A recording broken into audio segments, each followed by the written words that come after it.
Good afternoon, Commissioner. This is the status report on 20-year-old female Anna Garcia.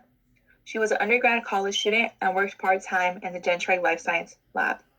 Anna was seen very active with friends Dominique Hall, Taylor Dietz, and her boyfriend Eric Piedmont before her death. 21 hours prior of her death, she was at soccer practice. 17 hours before, she was studying with Dominique. And just 14 hours before her death, she posted on her Instagram story that she was in the lab. It was known that she had hit her head during soccer practice and had taken pain medication for it. Anna's lifeless body was found at 10 a.m. by one of her fellow classmates, Taylor Diaz, in the Gentry Life Science building. Evidence documented at the scene was her body facing downward on the floor next to a table. There was also blood splatter on the edge of the table and on the floor near Anna's head. An overturned flask was also found on the floor next to Anna's body. There was a note and strands of hair found on Anna Garcia's body.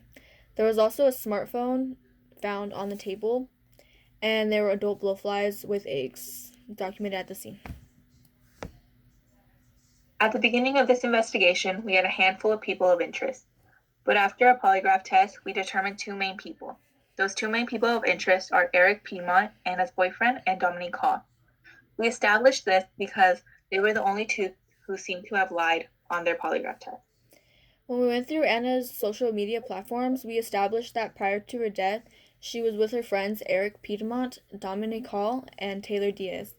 We also know she got into a little argument with one of her teammates, Sam Green. She also posted that she had hit her head pretty bad and was taking pain medication. We know that the hair found at the crime scene belonged to Eric. The fingerprints on the handwritten note also belonged to Eric Piedmont. And the fingerprints on the flask and all the blood evidence that was at the crime scene belongs to Anna Garcia. At this point in the case, we believe that Anna Garcia's death is still undetermined. There is not enough evidence to rule it a homicide, natural, or an accidental death. After we receive the autopsy report, we'll let you know any new information. Thank you, Commissioner. Have a great day.